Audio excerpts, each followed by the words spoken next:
the only thing that really gives me fulfillment is something I prayed for a lot during my 20s was clarity on purpose. And Mm. so God, through this whole Orthodox thing and this whole transition of my life in the last 5 years, um, he's definitely showed me what it is I'm supposed to do. Like my last ayahuasca experience, I don't think we got into that, No, but yeah. the one like I went to at the time I did it, I realized that I couldn't be a university professor, and so I was kind of heartbroken because I was at Berkeley and I was going through this whole ladder: undergraduate, master's, then PhD, and I'm in California and I'm studying psychedelics and I have a thriving psychedelic YouTube channel, and then I'm in Berkeley. I'm in the capital. I'm in the mecca of psychedelic research scholarship. I'm in Yeah. the place in the world. And I'm doing it, and I'm doing it. I'm doing a PhD on psychedelics, and it's like, Yeah. wow. Um, and then I see all the culture post Trump because this I get there at the beginning of 2017, and so then you see the progressivism. I saw people advocating for minor attracted persons, um, and then you start to change maybe your political values, and then slowly but surely you see how all this stuff is tied together to your presuppositions and all that. But anyways, eventually I came to the realization like a year and a half into my PhD program in California, like I can't be a university professor just because the values that I hold and how I believe men, men and women should be married, or my beliefs on the nuclear family or gender. I have to sign a waiver to say that I will not support what I really support to get paid to teach classes at a university. And I just refused to do that. I saw Berkeley fired John Searle. He's arguably definitely the most famous American philosopher still existing, arguably in the world still living. And they fired him because he asked a 40-some-year-old woman out, and he's in his 70s. He just asked her out on a date or going out to dinner. I don't even know what the context was, but she claimed it was sexual harassment. And because the whole Me Too era was firing up right around 2017, they fired the most famous tenured professor. He'd been tenured since the 60s at Berkeley. And so it's like, well, shoot, if John Searle can get fired, anybody can get fired. I And know I so, am. so then it's like, realized I couldn't be a university professor. This whole dream of Mm. walking around in my tweed jacket with my briefcase, going to the class I'm getting ready to the lecture at, wasn't going to happen. I was going to have to create something myself. And at the same time, I was now identifying as Christian. And there was a lot of transitions in my life at the time. I was wanting to, not produce all the psychedelic videos I was producing because I didn't believe in them. But at the same time, that's how I made money. That's how I paid my rent. That's how I paid for my Mm. groceries, is promoting psychedelics. So I ended up going on this ayahuasca ceremony in Joshua Tree, and the way it worked out for me was I wanted to know like what my purpose was, because I felt like my life had just come to a sort of dead end, and I didn't know how I was going to make money because the YouTube channel that I was using to make money, I didn't really want to do that. This whole career of academia felt like it was coming to an end, and I still had to finish all the intense part of all the research to write the dissertation. And so the psychedelic experience, the ayahuasca ceremony, led to me realizing it validated my journey towards Christ, and it said basically it was time for me to become like Christ, to construct. I needed to become a builder, not a consumer.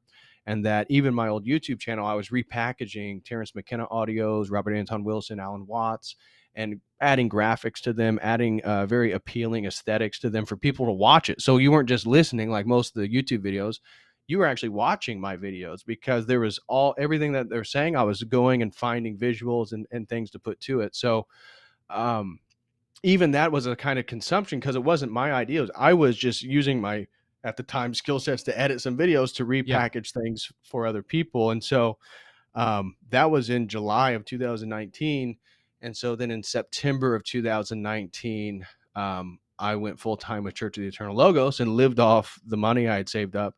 My mom got sick. She's diagnosed with a terminal disease. And so I just moved home, lived off my life savings, and started Church of the Eternal Logos. and spent time with her. And that's what I do now. I do all my research remotely. I just buy my books. I buy all my research through the money I make doing my YouTube videos, and that's how I finished my PhD. And that ayahuasca ceremony then was a huge catalyst to doing what I'm doing, because it was the whole point of that thing. And it wasn't it wasn't the ayahuasca that did it for me. I believe the reason why I got the answer to that point is because where I was in my life, that was the only way God would be able to communicate to me and reach me, was if he met me there. And so when he showed me that this is what I needed to do, this is what I needed to devote myself towards, this is how I was going to make money, this is what's going to provide for my family, this is what my career is, and this is what my purpose is, the ayahuasca stopped. So I did like 3 cups. I did a 4th cup, and it just, like, once I got that message, like, the drugs didn't even work anymore. Like, it went Wow. from full blown visuals to like basically sober with a mild buzz. And I was taking more ayahuasca, and so that's why I did Church of Eternal Logos. I've never stopped since then. And I've done That's basically incredible. 3 videos every week since September of 2019. Wow. So what was the message that you kind of gathered in that session? Like, what I mean, what was it? Was it like an audible voice, or was it, just this I don't remember so aha much an moment? audible voice as, I mean, and when you talk about audible voices, it's like, what sense are you talking about? Because Right, right, right, right. Yeah. during those psychedelic experiences, I mean, um, it's like a clear form of communication, but it could be a sort of mental voice. It could be a sort of impression on your heart. The message, I don't remember it being a very super like auditory voice. What I remember is that the there I had a clear visual that the benefit I had was not being a white man. The way that I was privileged was not being a white man. It was that my grandparents and the parents before them, my parents, my grandparents, their parents, were incredibly moral people. And so you asked me about addiction. I have no instances of like addiction in my family, or like major civil or marital problems or anything like that for multiple generations. And so Yeah. the first realization was that um, basically continuing this whole logos thing. At the time I was getting into Jay Dyer and all this stuff, and this was a semester after I had learned all the Orthodox theology, and after I had already given my life to Christ. So way more I was informed. very confused at that point. I wasn't Orthodox, right? I was still figuring all this stuff out, but I felt like I believed in Christianity and this whole concept of the logos. And so the first one was my privilege was the morality that has rippled effect through my life, because that is the true stability of Mm. why then I'm not dealing with other traumas that other people are dealing with. It's because of the morality, which again is the Christ-centered message, that I'm coming from people who have tried to orient themselves around that to the best of their degree and have established true stability, a true foundation Wow. for me to grow. Yeah. And that's why then I was actually there doing what I'm doing, and why I can then do and become who it is that God needs me to become. And so that was the first realization, is that the stability and the privilege I had in my life was due to people orienting themselves around traditional Christian morality.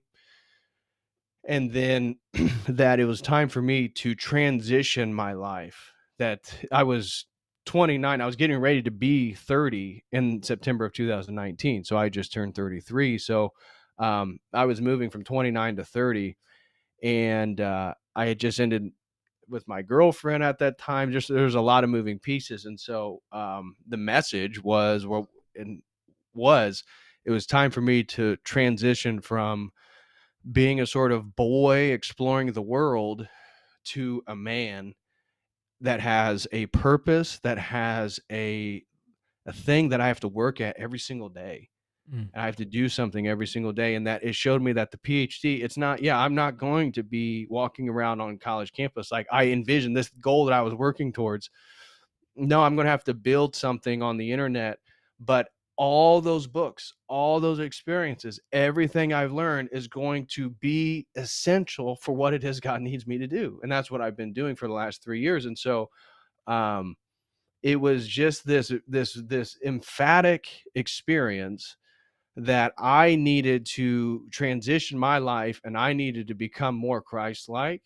Mm. And doing that was really regarded to taking more responsibility regarding everything in my life, and doing what was on my heart, which was to do the Church of Eternal Logos, which is basically me using Orthodox theology in conjunction with me growing in it myself, and just looking out at the world through the prism of orthodoxy, so that people can then understand what orthodoxy would even say about something. It's not, and that's really what my content is. It's Church of the Eternal Logos. What I'm doing is just providing logos theology on any topic. I was thinking about doing a topic tonight on the archetype of the fool in Kanye West, and talking about what the fool does, or the archetype of the clown, and how they talk about and transgress the boundaries, so then people can see like what the boundaries are of culture and society. And so it's just, that's the type of content I make.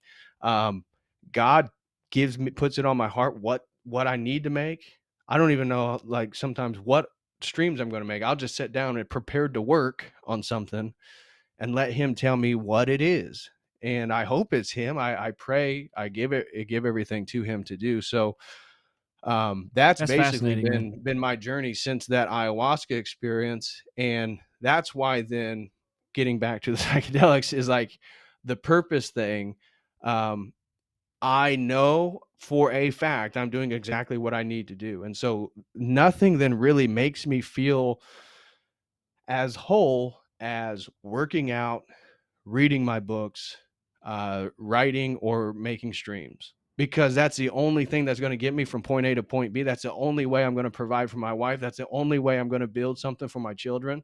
And so, even though getting high, smoking weed, doing certain things is still a desire, still a temptation, it's still a fun thing I want to do. I've come to a point in my life, the only thing that really satisfies me, the only thing that really makes me have no anxiety, is to work, and to Mm. work on this thing that God's made it very clear for me that I need to work on. And so now I just feel like I have no excuse not to do it.